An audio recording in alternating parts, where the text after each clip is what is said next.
Now, we're just going to start off by doing some math that's known as differential equations. And all that is, it's an equation that has a differential in it. Where we're headed is going to be something like this. Now, you'd be familiar that exponential graphs look like that. So, if that was some particular function in terms of x, when I'm going to do the derivative of an exponential graph, I end up with exactly the same shape. Maybe shifted up a bit, shifted down a bit, but an exponential graph differentiates to give an exponential graph. So it's going to be some constant times whatever the original graph is. Here is where we're headed. We're coming to equations where your derivative function is some multiple of your original function, and we've got to work backwards to find the original function. And that's what differential equations are about. So give me a moment, I'll put a couple of questions up to start working through to get us started. Alright, here's our first example. These are just very entry-level questions to get us started. If you're given this information that dv dr is equal to that, dr dt is equal to that. In other words, you have some function v, differentiate with respect to r, gives you 5r. Some function r, differentiate with respect to t, gives you the value 2. The question says, well, let's then find the derivative of v in terms of r. Let's find the derivative v in terms of t. How do we work that out? Well, we're going to use chain rule, because clearly, if we're differentiating v with respect to r, but I can differentiate r with respect to t, clearly I have one function inside another function. That's chain rule. So we're going to set up a chain rule. So we're going to have two derivatives multiplied together to produce this. So, clearly, I'm going to need, one of them has to have dt on the bottom, and one of them has to have dv on the top. Well, do I know something that's got dt on the bottom? Yes, I do. Dr dt. Do I know something that has dv on the top? Yes, I do. dv dr.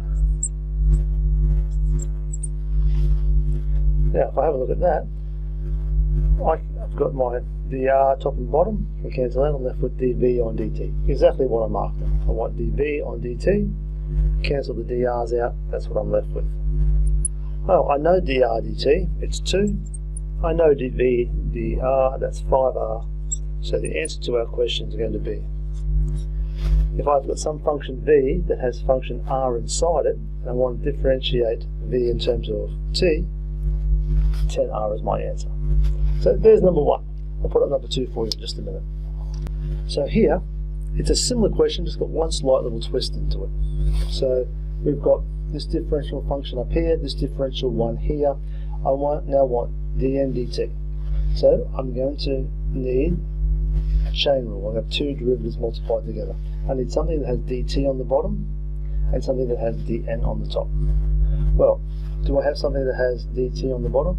Yes, I do. I have dp dt.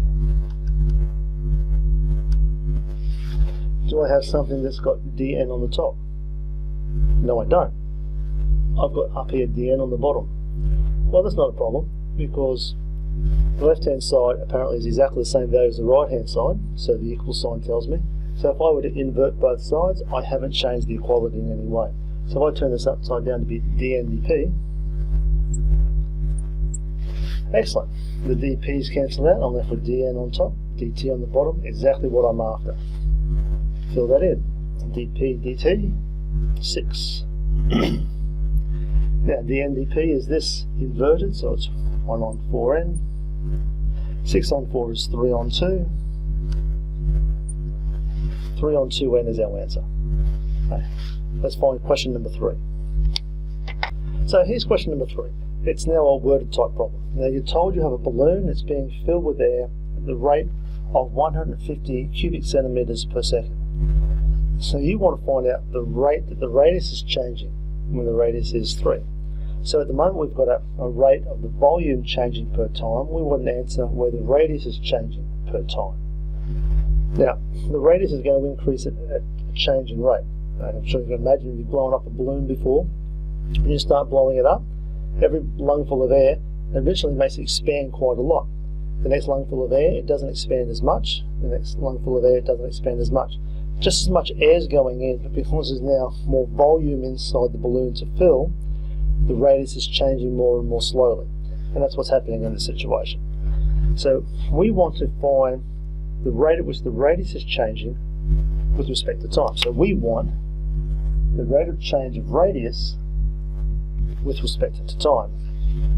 So we have to set up a chain rule where I've got two things multiplied together.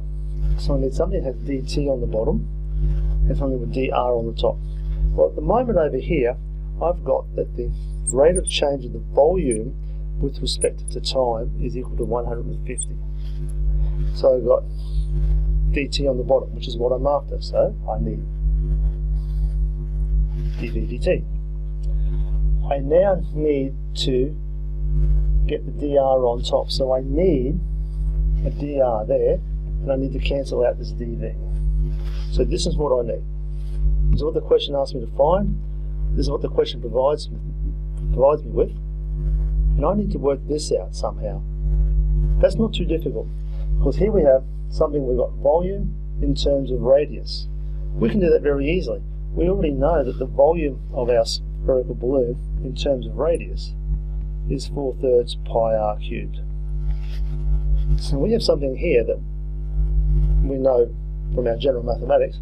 If I go differential of volume with respect to radius, it's going to be 3 at the front as a multiplier, cancels the 3 on the bottom, 4 pi r squared. I now know dv dr is 4 pi r squared. I need dr dv, in other words this upside down. So I can now fill this in. dv dt, I know it's 150. The question tells me that. The rdv is this upside down. Plug that in, and we've got, so we have that when we fill it in. So the rate of change of the radius with respect to time is given by this. So we know that the radius we're looking at is 3. So we plug that in. So the rate of change of the radius with respect to time is going to be this. So once the radius reaches 3 centimeters, the radius is changing at the rate of approximately 1.326 centimeters per second. We really need to answer that in a more effective way and say something along the lines of, therefore,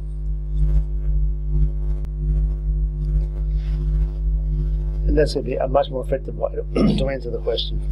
When the radius is 3 centimeters, is it changing at the rate of 1.326 centimeters per second? Alright, that's enough for this particular video, 5A part 1. I'm now going to do one more example, but that'll be on the next video. I've had enough now for one video. You can take that in, you can watch the second video when you're done with this one, and it'll be a much shorter video. So I'll see you on that one.